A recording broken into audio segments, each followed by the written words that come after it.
Hi, this is SEBI registered investment adviser, professional trader, trainer, investor Bhushan Godbole आप सबका स्वागत करता हूं।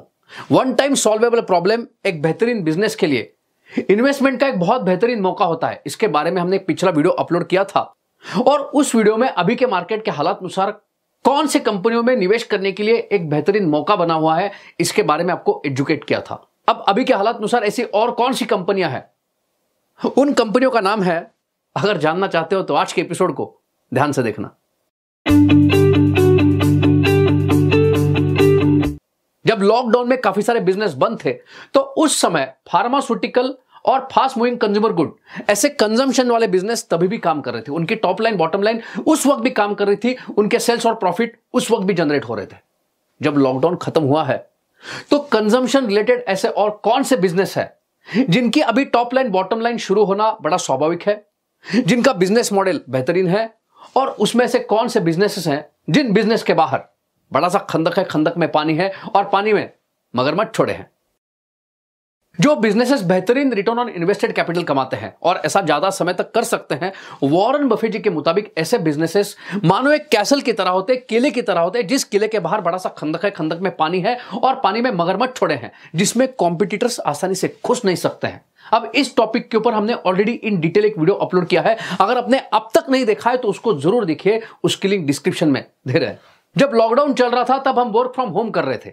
अब लॉकडाउन खत्म होने के बाद जब हम बाहर निकल रहे हैं, बगैर चप्पल बूट के तो नहीं निकलने वाले।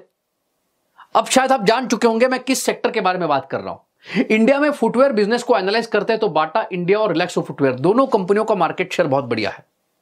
अब लॉकडाउन में इन दोनों कंपनियों की टॉप लाइन और बॉटम लाइन में गिरावट आना बड़ा स्वाभाविक था और इसके कारण इन कंपनियों के शेयर में भी गिरावट आना स्वाभाविक था।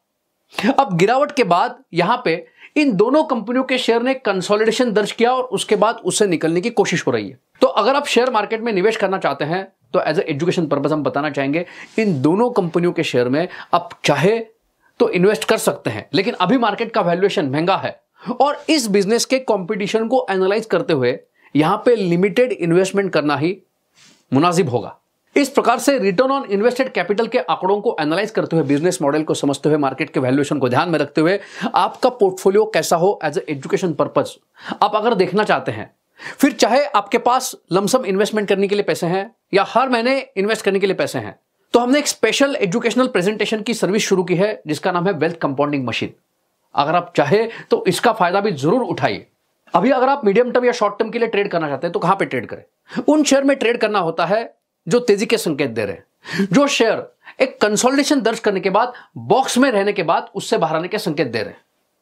अभी का डेटा एनालाइज करते हैं तो जिन कंपनियों के बारे में इस वीडियो में आपको एजुकेट किया है, चाहे फिर रिलैक्सो हो या बाटा इंडिया हो, दोनों कंपनियों के शेयर ने एक कंसोलिडेशन दर्ज करने के बाद उससे बाहर आने के, मतलब बॉक्स से बाहर आने के संकेत दिए हैं। अब अगर बाटा इंडिया की बात करें तो बाटा इंडिया जब तक 1293 के ऊपर है, इसके जब तक ऊपर है तो मीडियम टर्म में यहां पे और बढ़ोतरी आ सकती है। इस प्रकार से जो शेयर्स अप ट्रेंड में हैं, जो बॉक्स से बाहर आए हैं, वहां पे आप स्टॉप लॉस के साथ ट्रेड कर सकते हैं, लेकिन अभी मार्केट का वैल्यूएशन महंगा होने के कारण वहां पे कम कैपिटल के साथ ट्रेड करना है और यहां पे गलत भी जा सकते हैं, वरना कहोगे मैंने कहा था। ट्रेडिंग करते समय पहले मार्केट का वैल्यूएशन देखना होता है, उसके बाद मार्केट की डायरेक्शन देखनी होती है, उसके बाद शेयर की डायरेक्शन देखनी होती है, उसके बाद स्टॉप लॉस और मनी मैनेजमेंट के साथ ट्रेड करना होता है। पावरफुल केस स्टडी के साथ, हैंड होल्डिंग सपोर्ट के साथ अगर आप ये सीखना चाहते हैं तो हमारा जो स्मार्ट ट्रेडर ट्रेनिंग प्रोग्राम है उसको भी चाहे तो आप सब्सक्राइब कर सकते हैं। अगर आप भारत के लीडिंग ब्रोकर्स के साथ खाता खोलना चाहते हैं तो उसकी लिंक डिस्क्रिप्शन में प्रोवाइड कर रहे हैं, चाहे तो उसका फायदा उठा सकते हैं। इस एपिसोड में जिन भी कंपनियों के बारे में आपको बताया गया है, एजुकेशन पर्पस से बताया गया है, ये कोई बाय सेल का रिकमेंडेशन नहीं है। जिन कंपनियों के बारे में बताया गया है वहां पे मेरी कंपनी का निवेश हो भी सकता है, नहीं भी हो सकता है। मेरी कंपनी का, मेरे कंपनी के डायरेक्टर बोर्ड मेंबर्स का शेयर मार्केट में, सोने चांदी में करोड़ों का निवेश है। ये मेरा डिस्क्लेमर है, डिस्क्लोजर है। तो आप निवेश करते समय एक बार दोबारा बताना चाहूंगा, रिस्क को एनालाइज करते हुए निवेश करें, आपके फाइनेंशियल एडवाइजर से सलाह मशवरा करके निवेश करें। जो कंपनियां बेहतरीन रिटर्न ऑन इन्वेस्टेड कैपिटल कमाती है, ऐसे कंपनियों के शेयर्स में अगर गिरावट आ जाती है तो वहां पे निवेश का एक बेहतरीन मौका बन सकता है। इन्वेस्टर्स के लिए इस प्रकार की कंपनियों के शेयर में अगर क्रैश आता है तो वहां पे क्रैश इज अ गिफ्ट। तो इस एपिसोड में इतना ही। अगर आपको आज का एपिसोड अच्छा लगा है तो उसको लाइक जरूर कीजिए, कमेंट करके बताइए आज का एपिसोड कैसा लगा। वैसे ही कमेंट करके बताइए आने वाले समय में कौन से टॉपिक के ऊपर वीडियो देखना चाहते हैं। इस वीडियो को ज्यादा से ज्यादा शेयर भी कीजिए। तो मिलते हैं अगले एपिसोड में। अगले एपिसोड तक हैप्पी ट्रेडिंग, हैप्पी इन्वेस्टिंग।